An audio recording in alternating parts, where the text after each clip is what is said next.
by the Minister of Home Affairs, Dr. Motsoaledi, to respond to that. Minister, good afternoon. Thank you very much for taking the time to talk to us for this right of reply. Now, a broad question first.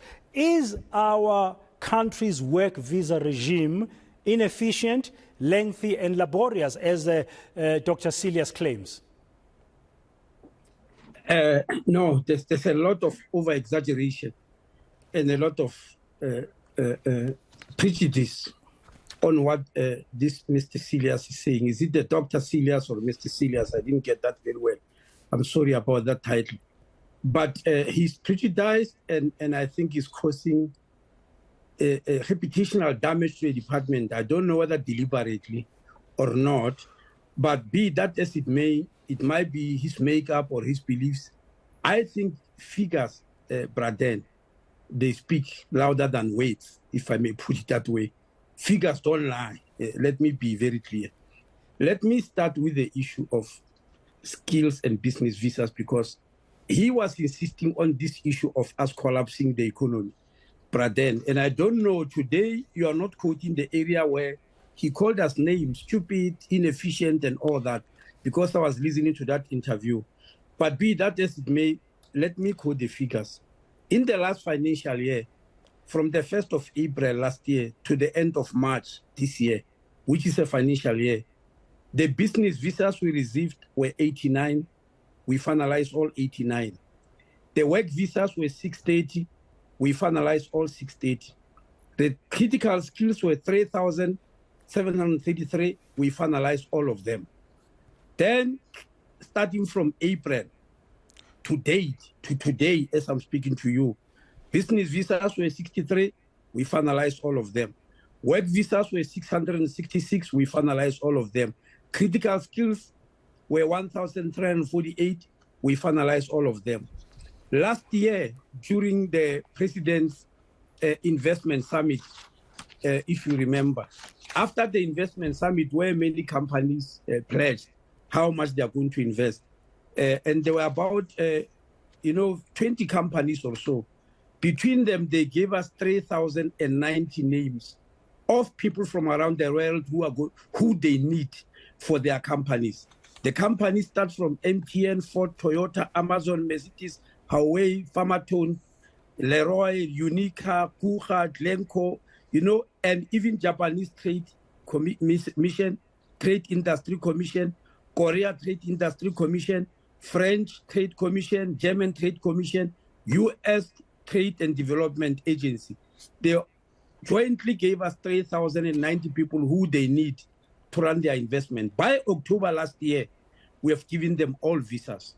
But I still remember people complaining that we are not issuing visas on time. Why do you think, sorry, before you carry on, Dr., why do you think people are still complaining? Yaki Celias has actually not just spoken to us, he has written his piece on the platform of ISS, so it's globally available. Why do you think people are still raising misgivings about your processes? But I'm giving you figures, brother, and I think it's just prejudice or lack of knowledge, and they are prepared. If a person says you are stupid and incompetent and all that, it means he has already made up your mind about it. There was a time, Braden, when the issues of visas was a problem, and the president put Operation Volunteer, if you remember. Yes. Many of the requirements for visas, yes, we have set them aside. We're implementing that because they had far-reaching recommendations. We're now implementing them. That's why I'm giving you the figures that I'm giving you. But let me tell you what I think they are talking about. In front of you, Braden, I put a document there about permits or visas categories. I'm not sure whether you saw it. Yes. Page one of the document. Yes. Where we have got the backlog of 74,318 visas. Do you see that?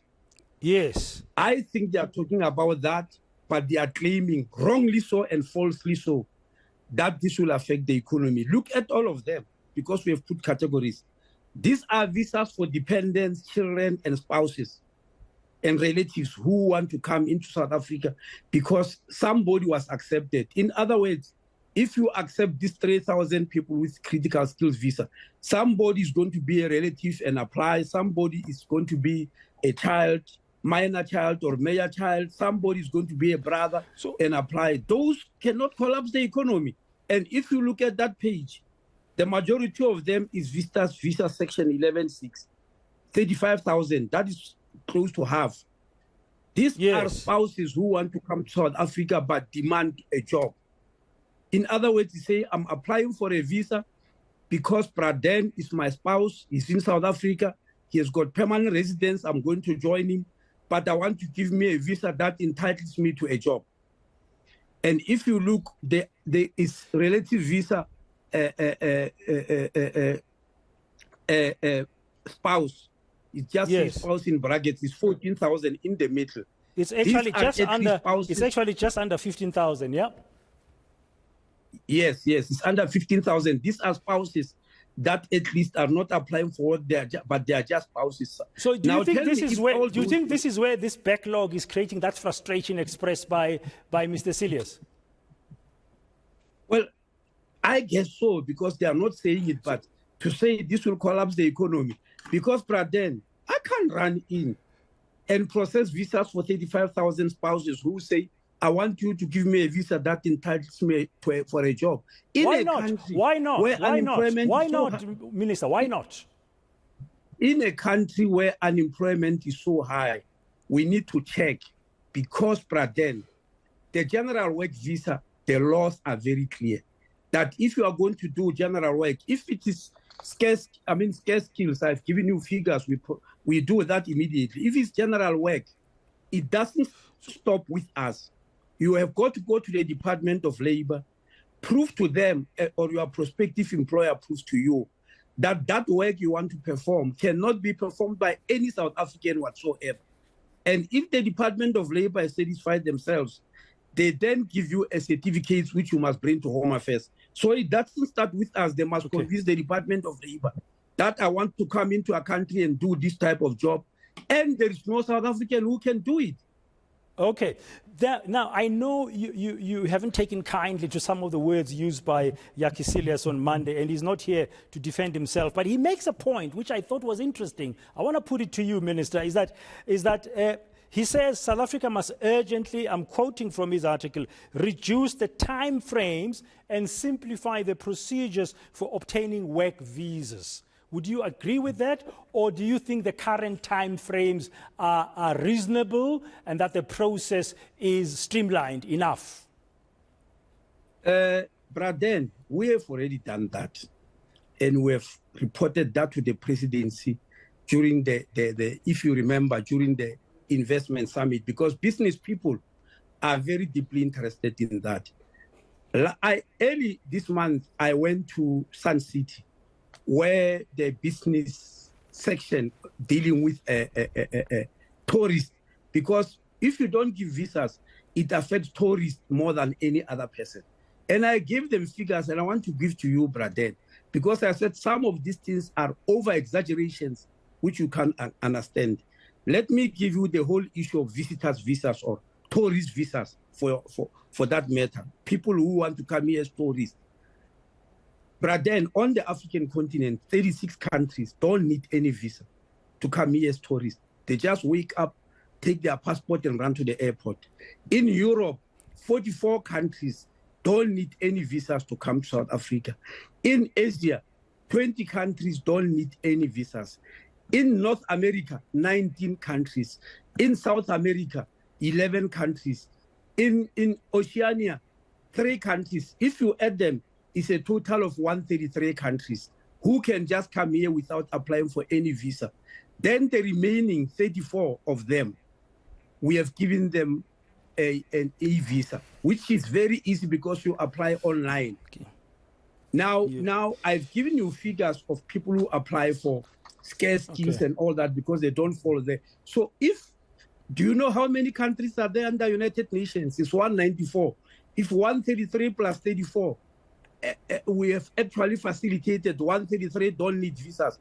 Who is left? And our tourism market is mostly Europe and America.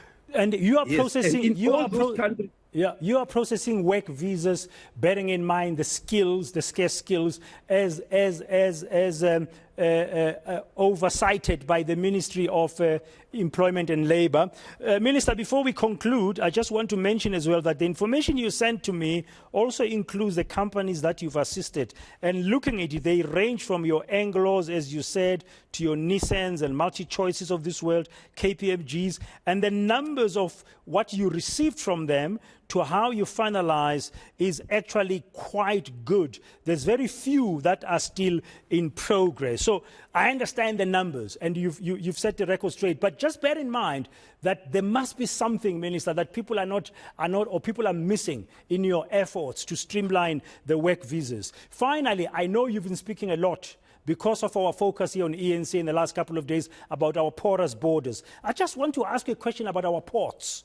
Because our ports of entry, as in Durban, as in Cape Town, as in Gqeberha, those are ports of entry where people also come, the people who are coming with the ships, bringing the goods and stuff. Immigration services around there, do you have any problems? Because we've been focusing on land borders currently, like Libombo border post and Beitbridge. What about the ports of entry, seaports? Let's be specific. Yeah, Braden, but please forgive me. Before I come to that, there is something also important that Mr. Celia said, which is not true. He said, because of this ineptitude from Home Affairs, people are no longer holding conferences in South Africa. Do you remember that? Yes. Collapsing the economy even more. I've given you documents. In the last financial year, April 2022 to March 2023, 33 conferences were held here. All of them, I put the dates there on which they inform us. All of them, we give them visas, including the recent BRICS summit, including the Netball World Cup, including all the major issues, including the mining summit. None of those people come here without us giving them visas. And you have never heard them complaining that they are no longer coming or something has collapsed. They are no longer coming to South Africa. So I gave you that list. Just this year alone, there were 19 conferences held here. So you are Mr. Celias was actually just causing absolute reputational damage to claim that people are no longer coming to hold conferences in South Africa. Anyway, if they are no longer coming, is it not a contradiction to complain that we have got a backlog of visas? Meaning, what backlog if people are no longer want to come to the country? So we still get lots and lots of applications. On your question about the seaports, Braden, we have got 72 ports of entries in the country. 53 are land ports of entry, 11 are international airports, and 8 are seaports. And you are aware that we've established a border management authority. Now, all those ports of entry are now controlled by the Border Management Authority, which became a standalone entity from the 1st of April this year, run by a commissioner and 3 deputy commissioners. The political structure that controls them are 10 ministers.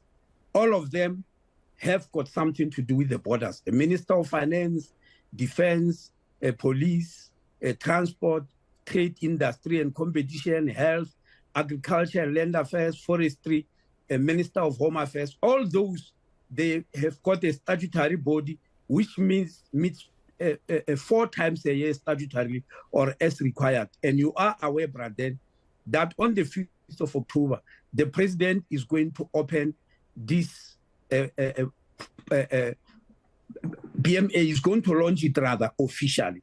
So, Braden, if there are people who maybe were missing something in communicating, then they must raise the issue specifically, not come to you and tell you how stupid you are, how incompetent, how inept, as Mr. Celias has said, and even claim that people are no longer coming here. When we have got information that they are coming. Yeah, Minister, we've dealt with that. I've given you ample time to deal with that. You've set the record straight according to you in terms of the figures and everything. I just want to know, immigration services in our seaports, up to scratch, very briefly, are you satisfied with what's happening in the seaports, that nobody can infiltrate the country via the seaports or miss your immigration services? No. Mostly, remember, the ports are protected by the army, because some of the people may invade through that. What we have done in BMA, we are hiring 50 people, which you call coastal guards, who will just make sure that what is happening at the coast is okay. But in the deep sea, for people who do deep sea fishing and all that, you need lots of equipment there. So we have still left that to the Army, and the Army is dealing with it. But at the moment, Border Management Authority has ordered a few boats and all that, which they can see to chase around people at the coastal region when they are causing trouble. So it's still early days. Thank you very much for your time, Dr. Motsoaledi, and setting the record straight according to you in terms of what's happening when it comes to work visas. That's the Minister of Home Affairs, Dr. Aaron Motsoaledi.